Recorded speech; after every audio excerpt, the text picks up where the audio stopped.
vriende, kan ik maar sê kliënte ook van Derde Park hier in die Kameeldrif omgewing. My naam is Piet van der Walt.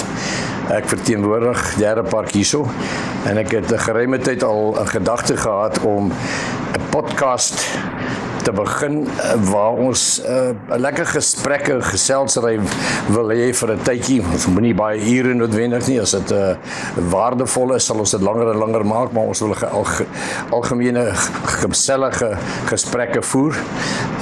Ons as Derde Park sal die borge wees van hierdie eerste podcast. En ons het nou sommer so by onsself gedink. Ek het 'n vriend, Jan Boshoff, hier by my, wat al baie jare in hierdie omgewing woon. Jan het 'n lang geskiedenis. Hy was ook die burgemeester toe ons nog onder Nokeng munisipaliteit was. Ek kan jou vra, jy weet, waar kom jy vandaan? Skool daar, min of meer kort universiteit. Hoe het jou pad geloop? Soms so voor ons nou begin met ons gedagte. Ons onderwerp gaan wees melktert. Nou, dis 'n Suid-Afrikaanse baie gesogte dis, soetigheid, en môre, soos in môre, is die 27ste Februarie, dan is dit die sogenaamde nasionale melktertdag in Suid-Afrika. So ons het so gelukkig om net so vir die dag voor die tyd gevang. Ons het melktert, nou sal ons 'n melktert hier op die tafel hê, en dan sal ons 'n bietjie lekker daaroor gesels. Jan, vertel my so kort van jou geskiedenis, van, ek moet net sê van graad 1 af nie. Graad 1 probeer ek maar vergeet. Ja, Ek is in Natal gebore. Op daai stadium 5de geslag aan my ma se kant wat op die dorp Newcastle gebore is. En daar skool gegaan, groot geraak soos die Kaapenaar sê. Toe is ek van daar af weermag toe, Pretoria, later Durban, toe terug Pretoria toe, en toe is ek universiteit toe, Pretoria Universiteit. En toe het ek leerklerkskap by 'n prokureursfirma gedoen, maar ek het nie 'n prokureur geword nie. En van toe af vir baie jare boedelsberedder, wat ek nog steeds doen. En dan was ek so 19 jaar in die plaaslike politiek gewees. Van die pre-interim fase, die interim fase, en toe uiteindelik die sogenaamde demokratiese bestel was ek 'n raadslid gewees. My laaste rol, kan ek sê, was leier van die oppositie in Tshwane. Terwyl ek in Nokeng was ek die eerste uitvoerende burgemeester vir die DA gewees in 'n munisipaliteit. Ek was ook die eerste raadslid wat 'n wijk gewen het van die ANC af vir die DA. So ja, dis wie ek is en dis van waar ek kom. Ja, ek kan daarom ook sê, ek was gelukkig om saam met jou so 'n tydjie daar op die raad te dien. Ook vir 'n wijk hier in ons omgewing, wat 'n ervaring. Wijk 4. Ja, wijk 4, en dit was nogal 'n ervaring vir my gewees as 'n sakeman al die jare, om toe ook deel daarvan te kan wees. Ek dink ons kon 'n redelike bydrae lewer. My gevoel was ons het 'n redelike goeie bydrae gelewer vir as 'n klein munisipaliteitjie, en ek dink dis die antwoord. Hoe kleiner die munisipaliteit is, hoe beter kan dit werk. As dit te groot raak en dit metropolies raak, dan is dit buite beheer, en dan kan bedrog en diefstal, korrupsie kan maklik plaasvind, jy weet. So, die onderwerp wat ons nou vandag het, is melktert. Nou, Jan is 'n kundige in kos. Hy hou daarvan om sekere kosse en so aan te maak. Ons het al saam 'n bietjie gebraai, ook al daar by Sinnewil op 'n stadium, en jy weet, geleenthede. So, hy's lief vir kos maak, en hy kan nogal dalk ietsie sê oor melktert. Ek het hom gevra, melktert is 'n dis wat al baie jare in Suid-Afrika bestaan. Dit het al 'n oorsprong van lankal terug. Jy kan in kort vir ons miskien so op sonderwys net sê wat vir melktert. Kyk, die skryfster MER, sy het in 1949, het sy in 'n artikel in die Sari Maree gesê, dat teen die 1850s was melktert reeds 'n gevestigde deel van, soos sy gestel het, ons feesvieringe. So dit was en is 'n groot ding in ons land en in ons kultuur, en ook selfs buite die Afrikaner kultuur. Dit is dit het soos braai geword. Almal doen dit. En almal eet melktert. Nou melktert, die eerste aangetekende wat ons kan noem 'n resep vir melktert kom uit 1510 uit. Daar was 'n kerel met die naam van Thomas van der Noot. En ek neem aan hy was sterk godsdienstig, en in sy vastyd het hy 'n ding gemaak wat hy van amandelmelk gemaak het, van plantolie en fynmeel en gemmer en kaneel, en die het hy dan aan mekaar geslaan, en dit het kom ons sê die begin gevorm van wat melktert later geword het. Hy het ook in sy resepteboeke het hy later wat hy gehad het 'n moderne resep gehad. Nou die het baie meer eiers ingehad en minder meel. En dit is waaruit boerekos se melktert ontstaan het. Wat ons moet onthou, melktert is eintlik hulle noem dit 'n vla, maar dis nie vla soos wat jy oor jou pudding gooi nie. 'n Vla word gemaak van melk en dan word hy verdik met meel en of eiers, en dan word hy gekook en toegelaat om te stol. Daardie beginsel kry ons ook in melkkos. Ons kry dit in sago selfs. Daar was mense wat op 'n stadium sago gebruik het om melktert by te voeg om te verdik. Want wat ons moet onthou is, destyds aan die Kaap, toe hierdie, ek bedoel 1510 is jare voor Van Riebeeck hier aangekom het, toe was daar nie noodwendig vars melk beskikbaar nie, want die boere daar moes melk lewer aan die skepe wat verbykom. So hulle het maar met die produkte tot hulle beskikking het hulle die ding gedoen, en hy het nou maar sy pad van evolusie geloop.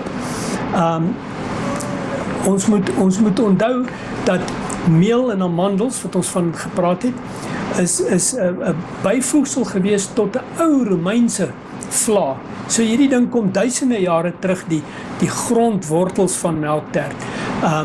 Hulle het daardie melk en eier vla gemaak, en dis later dan met amandels gegeur. Dus hoekom amandels tot vandag toe nog, kry jy amandelgeursel wat sommige mense in die melktert sit. Ja. Nou, Louis Leipold het ook geskryf oor melkprodukte, die Paul Fynkies vir die Proe, die kookboek wat ek van hom het hy verwys na melkprodukte soos veral melkkos. Nou melkkos is weer 'n variasie, want hy het snysels in wat van meel en eier gemaak word en wat in melk gekook word. So dis dieselfde bestanddele as wat in 'n melktert ingaan. Maar hy het gesê, jy moet nie melk te veel geur nie, jy moet baie versigtig omgaan met die geur, want melk verdra nie onreg nie. En dit is vir my 'n aanduiding van melktert wanneer jy te veel kaneel of vanille of die tipe van, selfs daar's mense wat anys insit en klapper. Nou ja, elke ou vir sy eie smaak, maar ons hanteer hom so. Nou selfs kleutjies, souskleutjies, selfe beginsel. Hy souskleutjies word nou weer net in water gekook. Hier is melktert het gekom, hy het gearriveer. Ons sal nou kyk. Ons sal nou oopmaak en bietjie nou kyk. Daar is 'n lekker baie mooi ene, maar ons sal nou 'n bietjie proe. Reg. Ja.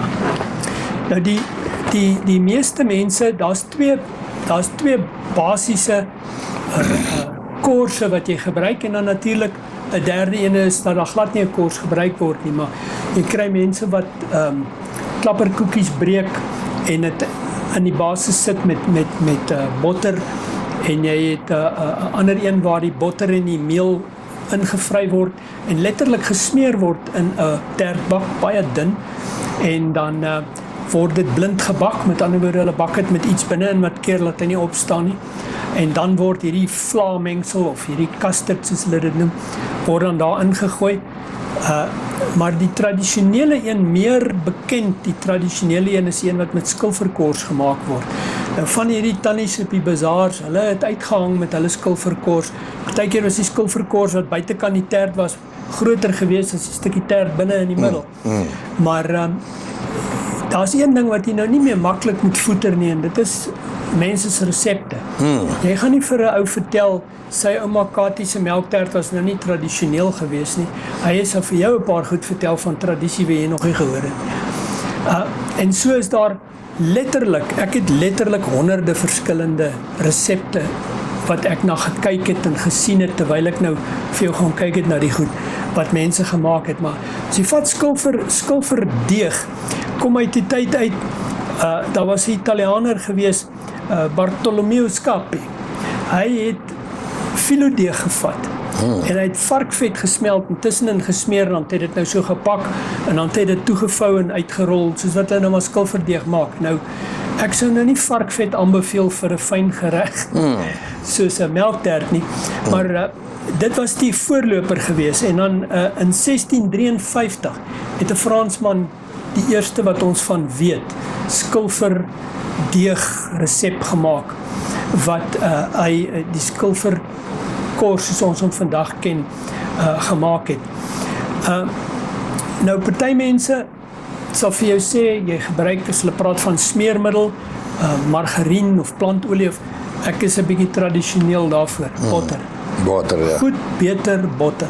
Ja. En as jy nie botter insit nie, dan is nie botter in nie. Ja, ja. En hy is deel van die geur en die smaak. Ons weet, die vet wat tot enige produk bygedra word, is deel van die basis en die smaak wat jy kry. Ja. In Kook en Geniet, my Kook en Geniet, of dan my vrou sinne, van 1982, het mevrou De Villiers 'n oudtydse melktert resep. Nou, opvallend in daai resep, 10 eiers.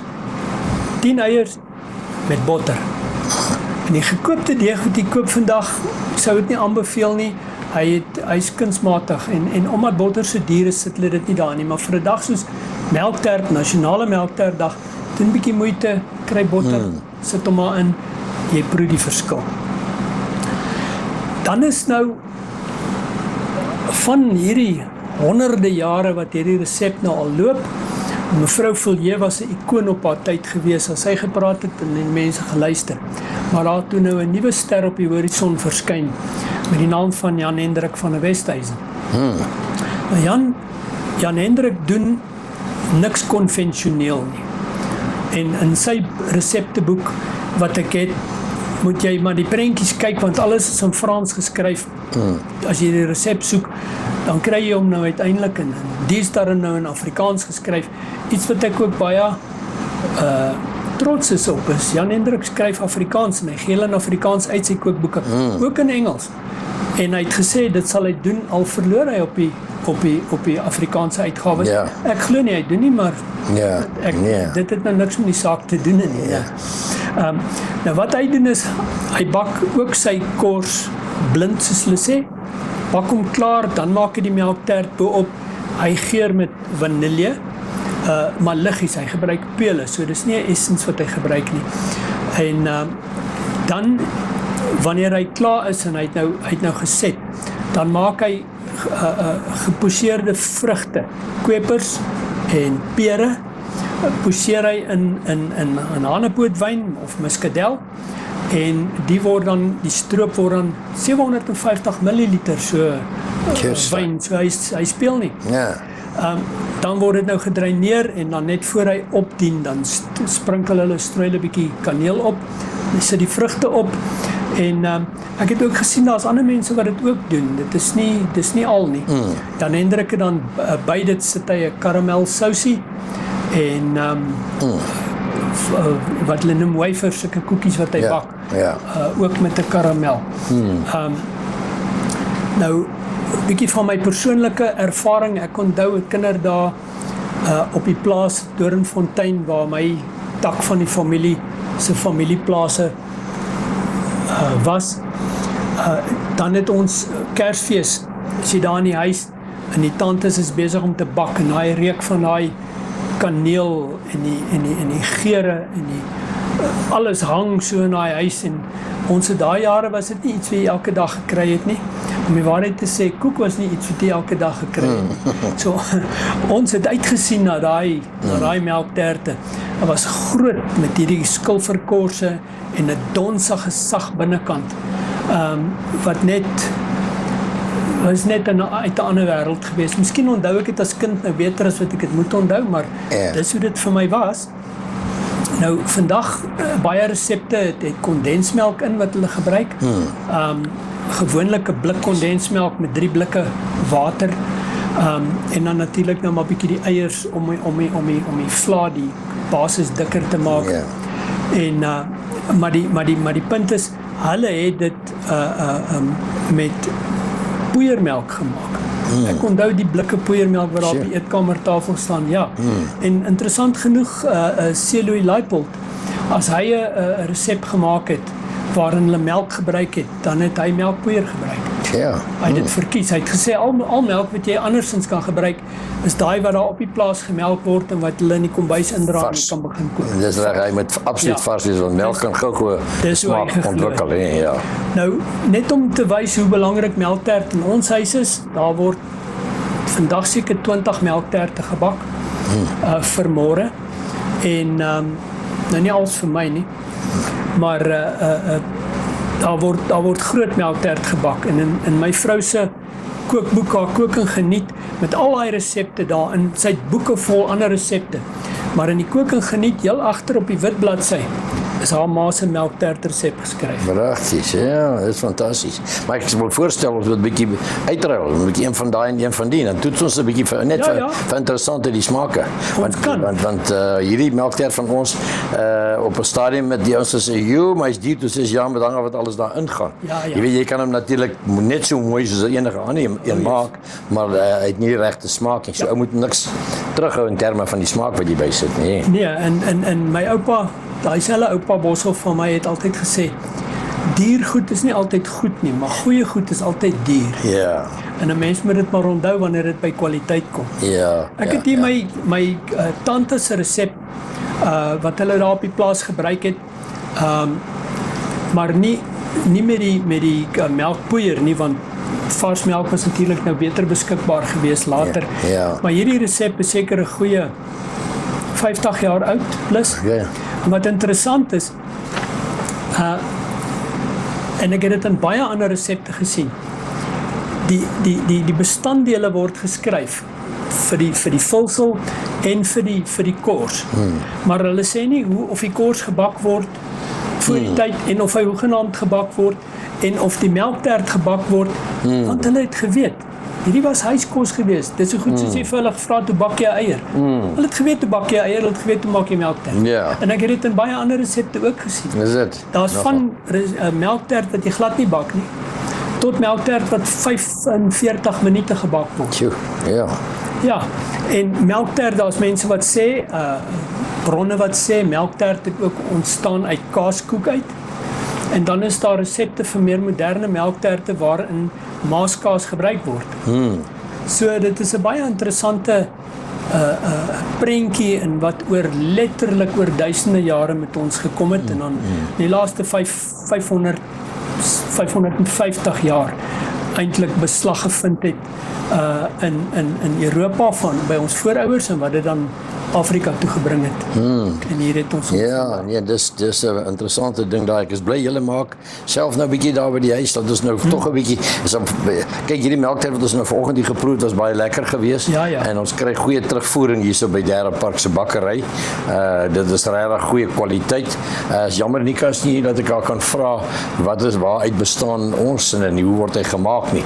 Maar ons kan dit later ons kan dit later byvoeg by hierdie geleentheid op hierdie podcast. Ons kan dalk daai resep as julle hom wil vir ons beskikbaar stel, kan ons hom beskikbaar stel. Jy weet, ons kan 'n kopie van kan ons dan mooi produseer en dan kan ons dit daarby sit. Jy verstaan? Ja. Kyk, ek het nou nie 'n mes en bordjies hier nie. Maar ons kan dalk 'n bietjie dit tog maar proe, maar hier kan die mense sien, dit kom nou van Derde Park af en hier is hy, maar yes, hy lyk mooi jong. Kyk hoe mooi is hy hierso. So is regtig waar baie mooi. Ons sal hom tog maar nou. Laat ons dit maar doen nou as ons klaar is, dink ek. Dan kan ons hom net 'n bietjie proe. Jan, nee, baie dankie. Ek dink dit was baie insiggewend. Daar is so baie goed wat mense 'n bietjie kan by wyse van hierdie podcast kan beskikbaar stel aan ons gemeenskap, en ons sal konsentreer in ons totale gemeenskap, baie goed wat gepraat kan word vir ons gemeenskap. Ons het die infrastruktuur wat 'n groot issue is hierso, die toerisme wat ons het, die toerisme wat nou 'n nuwe energie wil kry, jy weet, in groepe verdeel. Dit sluit Cullinan in en die verder Dino King en so wat in die verlede wat bestaan het, is weer goed wat by mekaar gevoeg kan word, so ons kan sprekers hier kry vir die doeleindes om dit dan ook beskikbaar te stel met soveel mense, die uitbreidings wat hier is. Ek dink ons kan dalk bietjie vir Coetzee Bester ook vra om bietjie vir ons, want sy ervaring van goeders, ons gaan nie politiek praat in hierdie ding nie, het gaan nie oor politiek nie, maar ons sal praat wat vir ons gemeenskap belangrik is. Ek dink dat 'n mens 'n paar goed beklemtoon. Mens kry nooit tyd om te sit en te luister nie, want ons gaan vinnig, elke ou is vinnig. Op 'n stadium moet jy miskien vir ons meer oor boedelberedding vir ons dalk ietsie dalk daarvan sê. Want ek dink daar is groot behoefte by baie mense, daar word baie goed op media vir 'n mens beskikbaar gestel. Ons kan vir jou dit doen, ons kan vir jou dit doen, maar hier sit jy in ons gemeenskap, so mense wat 'n behoefte het, so goed kan jy vir hulle hanteer. Dan kan jy 'n bietjie uitbrei daaroor. Ja, ek sal nie omgee nie, maar die meeste mense doen hulle bes om nie my kliënt te word nie. Ja, maar dan is jy dood. Ja. As mens klaar dood. Nee, baie dankie vir die kom en die tyd wat jy spandeer het en vir ons hier iets interessant gegee het. Ons sal definitief weer praat en voorstelle kry, en ons verwag dan van ander mense ook om met voorstelle dat ons die omgewing, daar's so baie dinge wat hier gedoen kan word, en ek dink ons moet dit tog gestruktureerd tuis bring by die gemeenskap. Dankie Jan. Baie dankie. Goed. Voorreg. Dis lekker. Cheers.